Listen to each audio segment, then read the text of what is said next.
everybody, welcome to the newest episode of The Bearded Gamer Show. As always, I'm your host, and the second sexiest man alive, according to my t-shirt, Chris Arnone, The Bearded Gamer.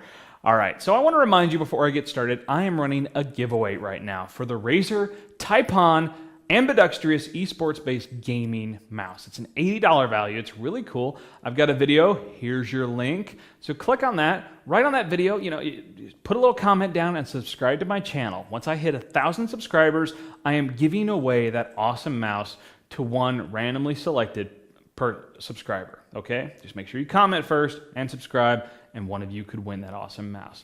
Now, let's get into the DOTA Dosage. So once again this week, there is a new content patch rolling out, and we have another new character. Now this one is the Templar Assassin, okay? Now this is a Radiant Agility Carry/Escape character. So the four abilities this one gets an ability called Refraction. Now this is a buff, gives an attack bonus, and also a bonus to your damage blocking capability for a short period of time. It also gets an ability called Meld. Now what this does, you use Meld, you turn invisible until you take another action. Now this action could include just moving. So as long as you stand stark still, you're invisible.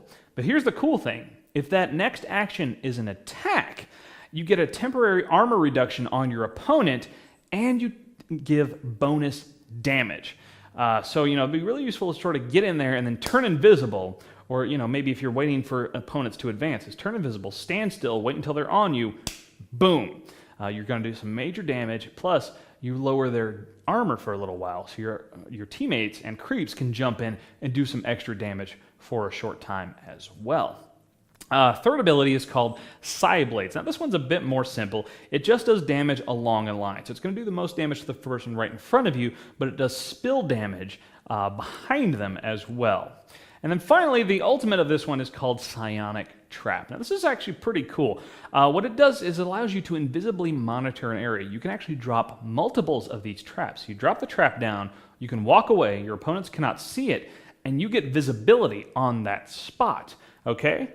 Now, these traps don't go off just because somebody walks over them. You actually have to set them off yourself. Okay, and when you actually trigger these traps, it causes a 50% slowdown for 5 seconds. So that could be, you can just imagine the strategy involved with that. For one, you can monitor some vital areas of your opponents, of the map where your opponents are, but then if you decide, you can coordinate with your team members, say, let's attack here, I've already got a trap there. So you head in, and unbeknownst to your opponents, they come toward you, boom, you hit the trap, they're all slowed by half, and just pile on the damage while they can only move and attack at half the speed. It's a pretty neat ability. Looking forward to trying this character out. Now, they've also, in this content update, they've added the Templar Assassin, the Undying, and the Disruptor to Captain's Mode. And that's a little unusual that they're adding a brand new character straight into Captain's Mode. And it must just be saying that, they're pretty sure there's not going to be a whole lot of bugginess going on with the Templar Assassin, who's brand new. They're giving you an ability to hide, well, not an ability, but they are now hiding all the match details until the winner is revealed. Now this is, some people have sort of been monitoring certain things that the defense has been doing, and so now they're going to take that away. It's just going to, even things out a little bit more and make you less tempted to sort of watch that stuff when you need to be paying attention to the screen. Rich Presence is now going to show if someone is casting a game, which of course I think is really cool.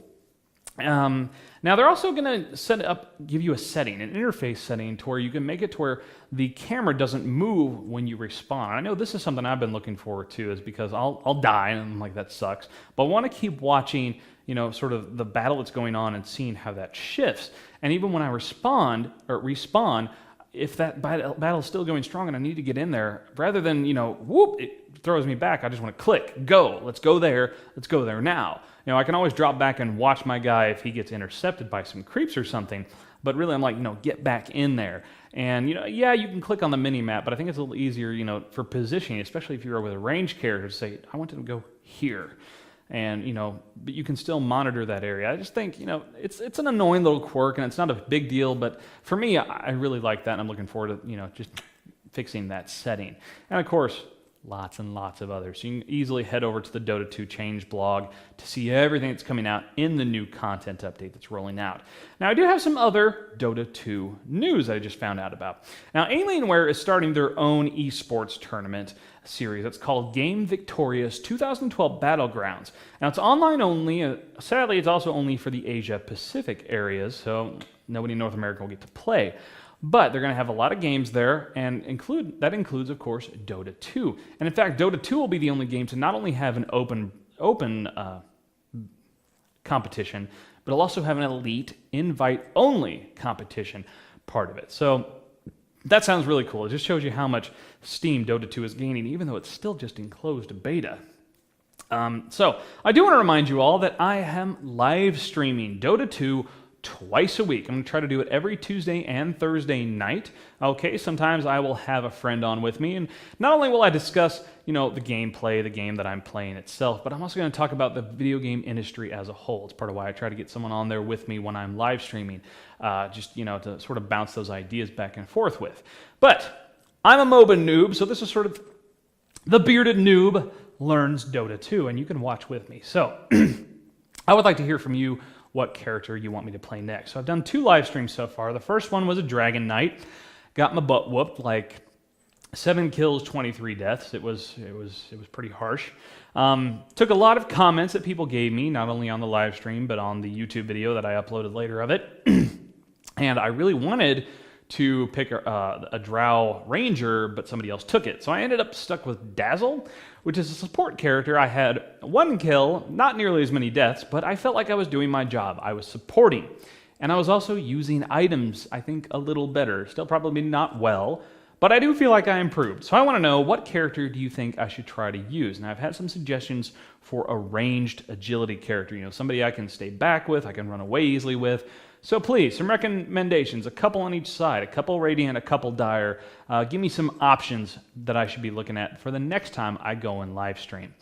So thanks again for joining me on this Dota Dosage. We'll see you next week.